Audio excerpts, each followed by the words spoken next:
saya menemukan pada sosok Gus Aziz yang betul-betul eh, dalam sejarah peradaban Islam itu dibangun atas dasar akar yang kokoh dan kuat.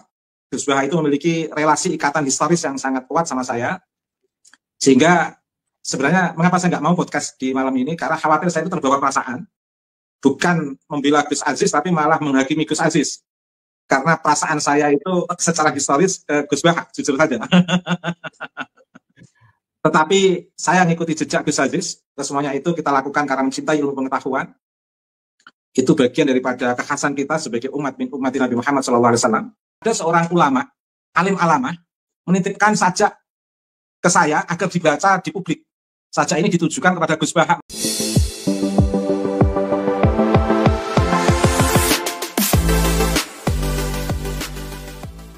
Assalamualaikum warahmatullahi ta'ala wabarakatuh.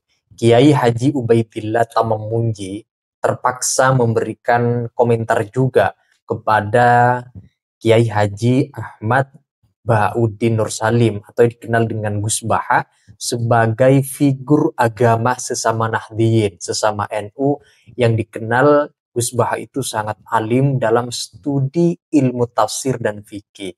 Karena Gus Baha nyenggol-nyenggol nasab Wali Songo dan menyinggung sedikit tentang nasab Ba'alawi dan seterusnya.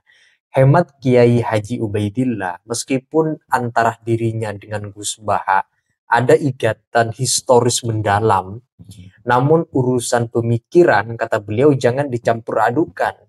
Kiai Ubaidillah memberikan kritik kepada Gus Baha supaya sesama pemikir dan intelek agama bukan hanya pandai membaca, tetapi juga pandai berpikir setiap bahan bacaan, pandai meneliti, mengeksplorasi sedalam-dalamnya apa yang sedang ditekuni dan dibaca.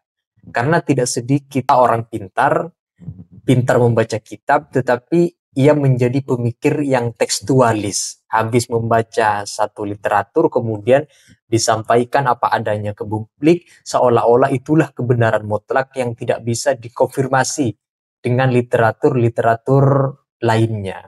Nah, selengkapnya teman-teman, mari kita simak pandangan komentar dari Kiai Haji Ubaidillah Tamamunji terhadap sosok Gus Baha yang hari ini lagi viral di media sosial. Statementnya tentang Wali Songo dan menyinggung Ba'alawi. Nah, untuk itu mari kita simak pandangan beliau dalam video berikut ini. Yang cerdas, terus berkreasi, berkarya, mengawal peradaban negeri ini dalam studi ilmu-ilmu keislaman dan aturas. Tentu yang pertama saya ingin mengapresiasi pada Gus Baha komitmen dan keistiqomahan beliau menjaga tafsir dalam perspektif fikih. Kalau tadi Mas Soleh membagi dua bidang keahlian Gus Baha, bidang tafsir dan bidang fikih, kalau saya jadi satu, Mas Soleh, yaitu keahlian tafsir dalam pendekatan atau perspektif fikih.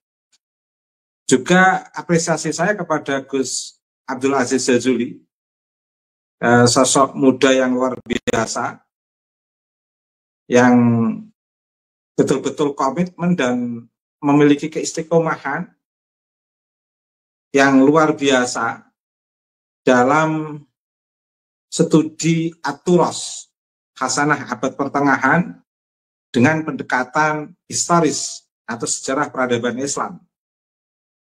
Dan ini sebuah keahlian yang tidak dimiliki oleh semua orang. Banyak master atau doktor dalam sejarah peradaban Islam, tetapi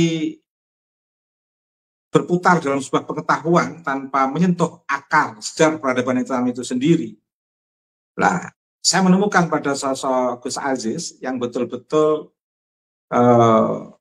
dalam sejarah peradaban Islam itu dibangun atas dasar akar yang kokoh dan kuat. Kemudian terkait dengan keterlibatan saya dalam podcast ini, sebenarnya saya sangat berat, agak dipaksa oleh Mas Yusuf saya. Jadi saya ini terjerat dengan persahabatan dengan Mas Yusuf ini. Kalau tidak terjerat dengan persahabatan dengan Mas Yusuf ini, mungkin saya nggak mau ini Mas Yusuf. Karena dalam kondisi apapun, istilah akademiknya itu Gus Baha itu memiliki Enggak, sebentar. relasi historis sama saya. Apakah Gus Baha gimana nih panca kakinya? Ini Gus Baha kata Dr. Soleh katanya keponakan Anda Kiai, itu bagaimana nih sebetulnya? Saya yang paling ilmiah dengan menyebut istilah memiliki ikatan relasi historis, Mas Yusuf.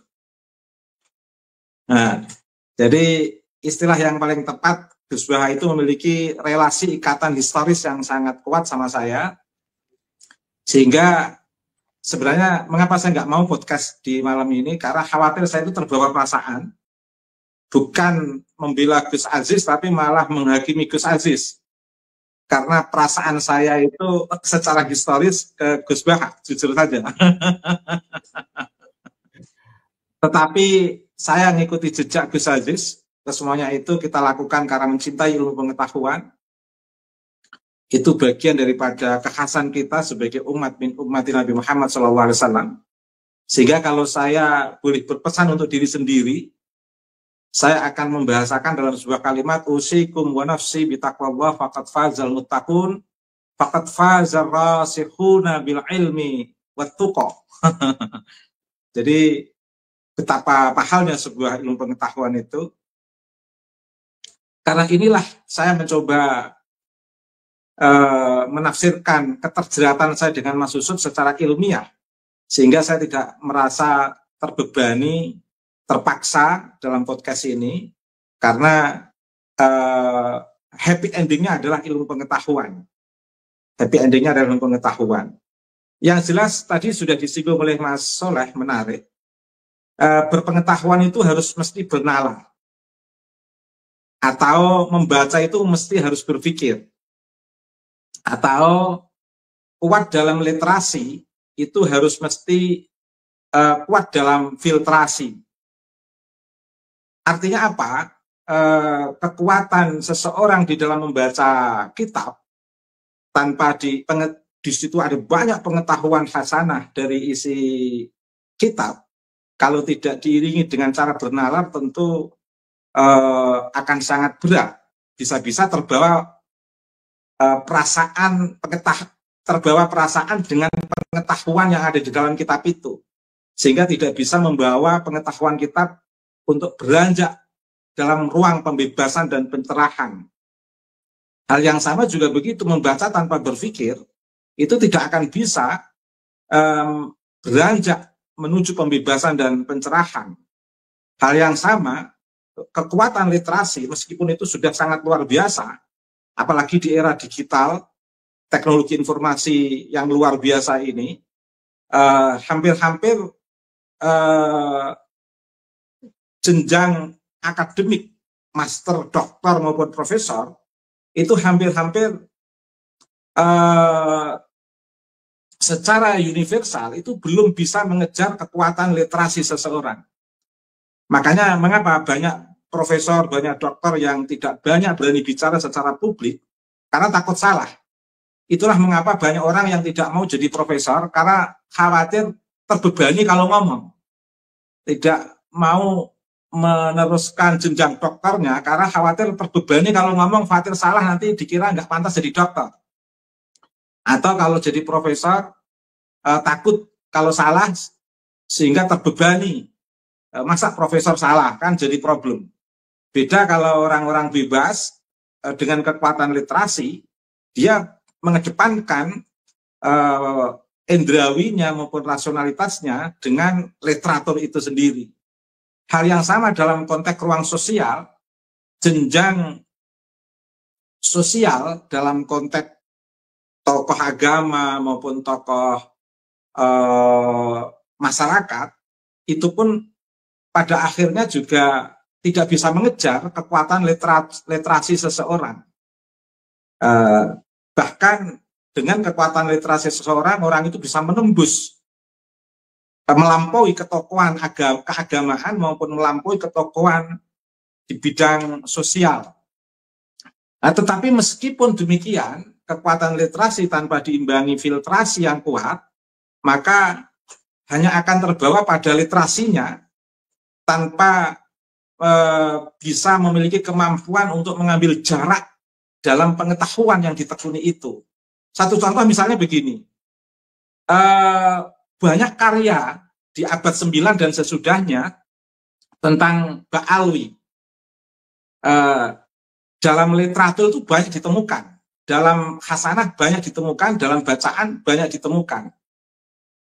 Tetapi karena tidak bernalar, karena tidak berpikir atau tidak berfiltrasi, sehingga tidak tahu bahwa 1000 karya itu sebenarnya tidak berarti apa-apa, tidak bisa untuk merekayasa karya abad 3 sampai abad 9. Jadi karya pada abad 9 sampai sesudahnya itu tidak akan bisa merekayasa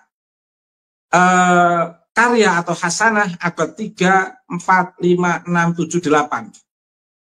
Tapi bagi orang yang berhenti pada pengetahuan, berhenti pada pembaca, berhenti pada literasi, tidak mau bernalar, berpikir, dan berfiltrasi, itu akan merasa hebat. Wah, dapat 1000 referensi, apalagi jurnal semuanya. Tetapi semuanya setelah abad 9. Pertanyaannya, apa artinya karya abad 9 untuk merekayasa hasanah, keilmuan, turos, sejarah peradaban di abad 3, 4, 5, 6, 7, 8. Tentu tidak akan ada artinya apa-apa. Ini pentingnya bernalar, berpikir, dan berliterasi itu. Berfiltrasi maksud saya. Makanya kita penting untuk adil sejak dalam pikiran dan perbuatan. Nah, adil dalam pikiran, sejak dalam pikiran dan perbuatan. Saya teringat pesan Pramudia Anantatur. Saya mengutip beliau karena dalam konteks mengambil hikmah. Karena mengambil hikmah dari siapapun boleh. Khudil hikmah walau min abdi habasin. Jadi kita penting untuk adil sejak dalam pikiran dan perbuatan. Dan yang paling menarik Mas Yusuf, sebenarnya saya juga pernah mendengarkan di kesempatan yang tidak sengaja, Gus Baha itu sebenarnya juga selalu mengutip Ibnu Khaldun terkait dengan fitrah sosial itu, Mas Yusuf. Tentu Gus Baha juga banyak menemukan teori-teori Ibnu Khaldun di Muqaddimah. Nah, saya mendapatkan satu konsep teoritik dari Muqaddimah Ibnu Khaldun, Mas, terkait dengan Waqi' al-Umran al-Bashari. Realitas sejarah peradaban manusia. Itu sebuah keniscayaan yang tidak bisa dibendung, tidak bisa direkayasa, mesti akan berjalan realitas sejarah peradaban manusia itu. Waqi' al-Umran al-Bashari. Karenanya apa yang dikatakan oleh Gus Aziz itu adalah bagian daripada Waqi' al-Umran al-Bashari yang tidak bisa dibendung, yang tidak bisa direkayasa oleh pengetahuan, dan akan ketemu dalam konteks orang yang mau bernalar, tidak bisa direkayasa dengan bacaan, dan akan ketemu ketika orang mau berpikir, dan tidak bisa direkayasa dengan kekuatan literasi, dan akan ketemu ketika orang melakukan filtrasi. Sebagai penutup, Mas Yusuf, ada seorang ulama, alim alamah, menitipkan sajak ke saya agar dibaca di publik. Sajak ini ditujukan kepada Gus Baha, Mas Yusuf. Sajaknya, al-hubbu sayakunu so'ban daiman. Lakin tadzakkar syahsoma yuhibbuka wahada ana. Cinta itu akan selalu menemukan rintangan dan tantangan. Tetapi ingatlah, seseorang yang lebih mencintaimu, itulah saya. Artinya ada masyarakat pribumi yang mencintai Gus Baha. Sehingga perlu azizun alaihi ma'anittum, harisun alaikum. Intersubjektivitas, keterlibatan, itu sebuah keniscayaan harus dimiliki oleh seorang pejuang. Karena apa artinya hasanah yang luar biasa kalau tidak memiliki intersubjektivitas atau keterlibatan dalam konteks bagaimana turut bersama-sama membebaskan dan mencerahkan masyarakat yang dalam tanda kutip ini sedang berada dalam perbudakan spiritual. Dan ternyata orang-orang yang dalam tanda kutip korban ini adalah orang-orang yang lebih mencintai orang itu ketika orang itu sedang menampakkan cintanya yang penuh tantangan dan rintangan kepada Habib. Itu saja. Kiai Haji Ubaidillah Tamamumji yang barusan beliau berkomentar kepada Gus Baha sebenarnya dalam keadaan terpaksa karena beliau punya ikatan historis cukup mendalam antara Kiai Ubaidillah dengan Gus Baha. Beliau tadi di awal menjelaskan kalau boleh jujur katanya lebih memilih Gus Baha ketimbang Gus Aziz. Tetapi karena cinta kepada ilmu pengetahuan, happy endingnya adalah pengetahuan, beliau memberikan pandangan komentar kepada Gus Baha ya enjoy saja. Pertemanan ya pertemanan, tetapi soal paradigma pemikiran kalau misalnya berbeda ya jangan dicampur adukan. Meskipun satu orang berbeda dengan orang lain dalam corak pandang, di dalam suatu pemikiran, tetapi hubungan satu sama lain tetap dijalin. Pemikiran kalau misalnya tidak setuju, ya silahkan counter dengan pemikiran. Jangan dengan fisik, kira-kira begitu. Nah itu saja teman-teman, silahkan kalau kalian ingin mengomentari juga tentang Gus Baha atau justru kepada Kiai Ubaidillah yang barusan kita simak, silakan kalian tulis pendapat dan argumentasi kalian di kolom komentar. Sekian dari saya. Wassalamualaikum warahmatullahi wabarakatuh.